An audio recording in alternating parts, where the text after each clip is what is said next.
You might be thinking that I have a mouse in my letterbox. This creature, however, is a yellow-footed antechinus. It's a marsupial. So it's about as related to a mouse as you are to this wallaby, which I assume is not very. The name Antechinus comes from ancient Greek. It means not a hedgehog, because if you look very closely, you'll notice that it isn't. A closely related genus is the pseudo-antechinus, which means false, not a hedgehog, and therefore is. They are sometimes referred to as marsupial mice, but I think marsupial shrew would be better because of their morphological similarities. Morphological similarities, what a wanker. And because they are also predominantly insectivorous. The German word for shrew, incidentally, is Spitzmaus, which means pointy mouse, and marsupial is Beuteltiere, or pouched animal, which is also what marsupial means. It's not that relevant, I just find German words really funny.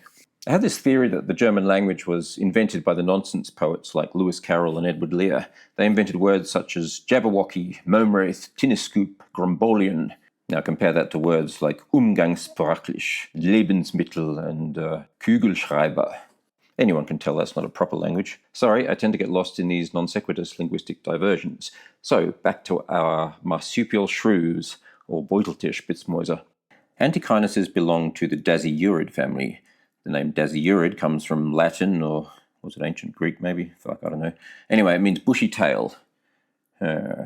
Actually, to be fair, they probably named them after phascogales. Some of the coolest and least known Aussie critters, these ones. Your phascogales, your mulgaras, your koaris, your kultars.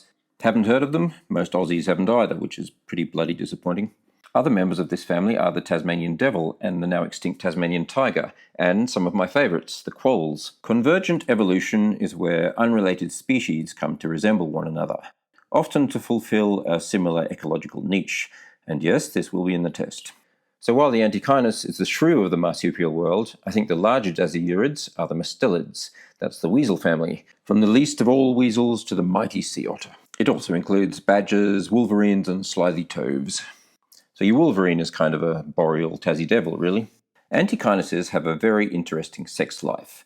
The mating season lasts about 2 weeks and involves what behavioural zoologists call an all-out romp.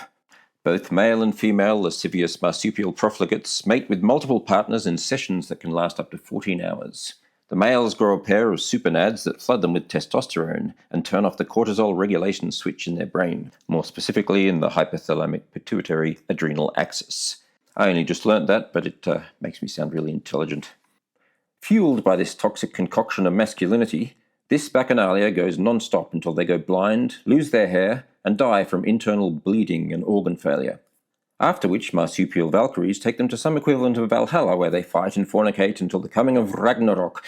Sorry, I get reality and imagination mixed up sometimes. This mating strategy, fuck till you're dead, is called semelparity, once birth-giving. Bit of a red flag on a dating profile, that one. The opposite is called iteroparity, repeated birth-giving, which is the approach I would personally recommend for most other mammals. Now for all you nerds out there who love graphs, check out these bad boys. This is a comparison of the two strategies. Dasyurids don't have proper pouches per se. They have these flaps of skin that kind of protect the tiny jelly babies until they get big enough to fend for themselves. They probably resembled the ancestor of all marsupial pouches, while other marsupials, like the kangaroo, have evolved the more classic deep pocket that we all know and love. And while we're learning new words to sound intelligent at dinner parties, check out these ones.